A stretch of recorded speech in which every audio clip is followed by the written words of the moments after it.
We just got back from a 700-mile road trip in our new Tesla Model Y, and we cut it close during this trip, but my wife and I have been taking long trips in my Tesla Model 3 for years, and we were once newbies to road tripping in a Tesla, and we were scared at first, but we've learned a lot of useful tips and tricks for having a successful road trip in a Tesla without ever worrying about running out of battery. So if you want to have the most efficient road trips in a Tesla without stressing out, here are the top 5 mistakes to avoid.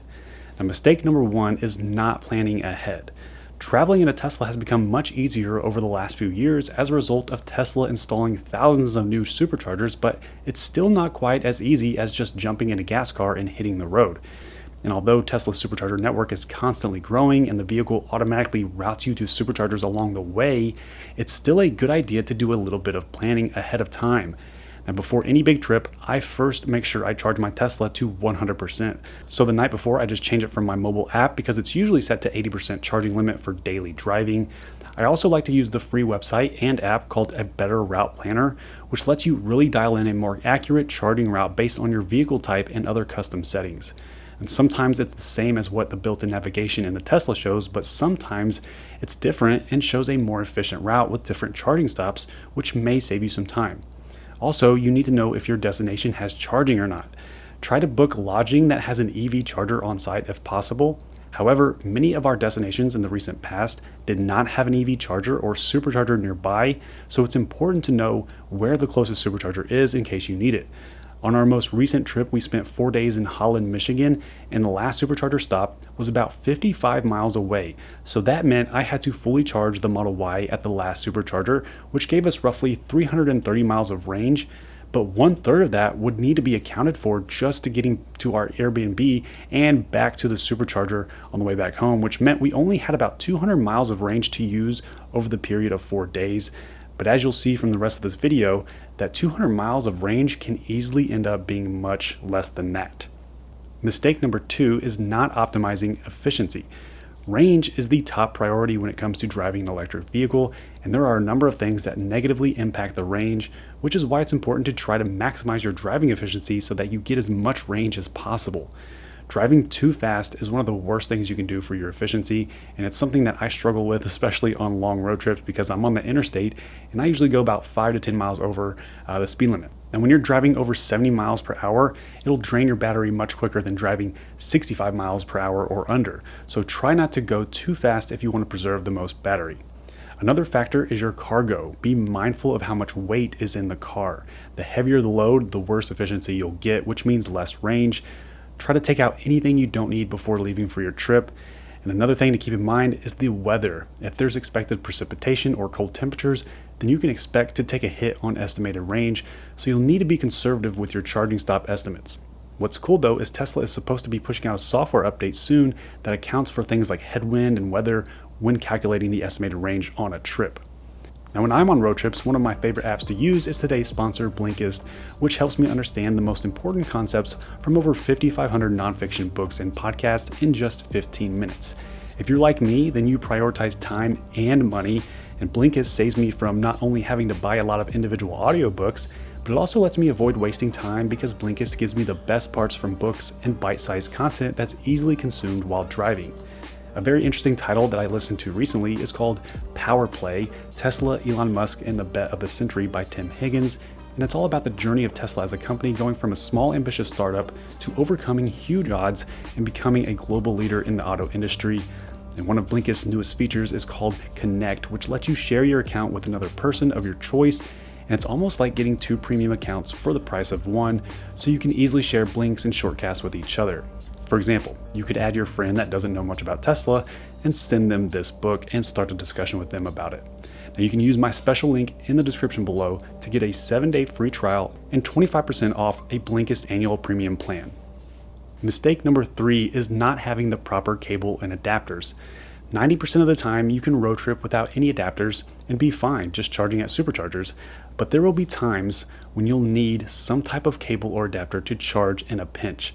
I highly recommend keeping the mobile charger in your frunk when traveling for times like these. Now, this mobile charger used to come included with new Teslas, but they started to make them an optional add-on for $200, but I think it's worth it because I've used this so many times, not when charging en route, but when I actually arrive at my destination. I usually keep this mobile charger in the car with the included 110-volt adapter, which allows me to connect to a normal power outlet, and when I stayed at a secluded cabin in Red River Gorge, I was able to run this mobile charging cable to an outlet on the porch and fully charge my car for free. And that same exact scenario happened when I stayed at a lake house in Tennessee, and although the normal 110 plug is a slow trickle charge that only recharges at a rate of a few miles per hour, that adds up if you're at a location for a few days. Just 24 hours of charging like this can regain about 120 miles in a Model 3. I also keep the J1772 adapter in my frunk, which is great for any public EV charging station if needed, although I haven't used it nearly as much as my 110 plug. And another adapter that I recently got was this 30 amp adapter for RV outlets, which I haven't had the need for yet, but a fellow Tesla owner said it's the most used adapter in his car when he travels to national parks and places where there are RV hookups. And lastly, this new CCS adapter from Tesla is not cheap, coming in at $250, but this allows you to charge at fast charging CCS stations such as Electrify America.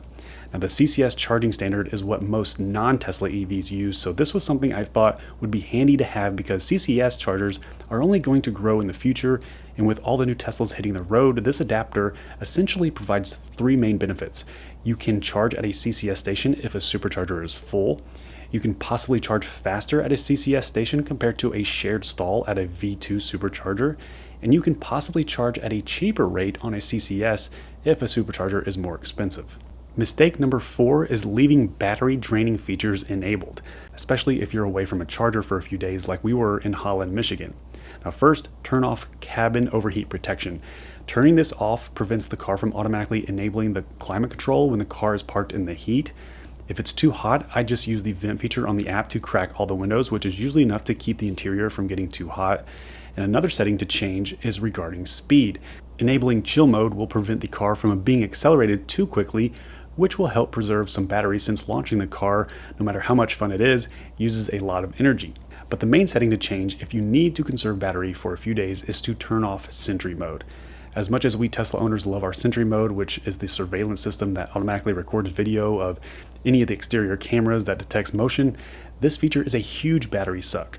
In fact, if I hadn't turned off Sentry Mode during our 4 days in Holland, I would not have had enough battery to make it back to the supercharger, and I would have had to travel an hour out of my way to charge in Grand Rapids. So definitely be mindful of these settings when you need to optimize your range and conserve as much battery as possible. Finally, mistake number 5 is not knowing proper supercharging etiquette. First, if you have a Tesla with an NCA battery, then you do not want to charge past 90% for your daily driving. If you have one of the newer standard range Model 3s, then it should have an LFP battery, which you can charge to 100% for your daily driving. But if you're driving any other model, try to plan to only charge to about 90% or 80% during your supercharging stops. Charging from 90% to 100%, that last 10%, will usually take a very long time, so only charge to 100% at a supercharger if you absolutely need to. And it's usually more efficient to stop charging at 80% as long as there are more superchargers along your route. If you have the choice, try to charge at V3 Superchargers. These will show up on the map as 250 kilowatt chargers compared to the older V2 Superchargers, which are 150 kilowatts. Now, V3 Superchargers will usually save more time when charging. And this next tip will seem contradictory to my previous tip about not charging to 100%, but there are times when you need to do this. Sometimes Tesla will automatically set your charge limit to 80% at a supercharger if it detects that it's a high usage supercharger. It's done this to me, and if your car reaches the maximum charging limit, then you have to stop charging pretty soon after in order to avoid idle fees. To avoid these fees, I usually change my charge limit to 100% whenever I do see that message about high usage in order to buy myself some more time, because there have been times where I'm eating food at a nearby restaurant and my car is about to reach 80%, and although I don't technically need that last 20% to continue on my trip, I'll change my limit to 100% on my Tesla app so that it buys me some extra time to finish eating and return to my car without being charged idle fees. The last tip is regarding one of my biggest pet peeves. Most superchargers have an install that is a pull-in spot instead of the rest of the stalls, which are back-in spots. Now, these installs that you can pull into are specifically for Teslas that are towing a trailer. Please do not use these in spots if you are not towing something. I see so many Teslas charging in these spots that are not towing anything, and it may not seem like a big deal, but if someone is towing up a trailer and if they pull up to a charger to charge their car and their spot is taken, they will have to go out of their way to and go through the hassle of unhitching their trailer and re-hitching it. So just be courteous and don't charge in these end spots unless it's the only stall open and you're able to sit in the car in case you need to move out of it quickly. And those are my 5 mistakes to avoid when traveling long trips in a Tesla.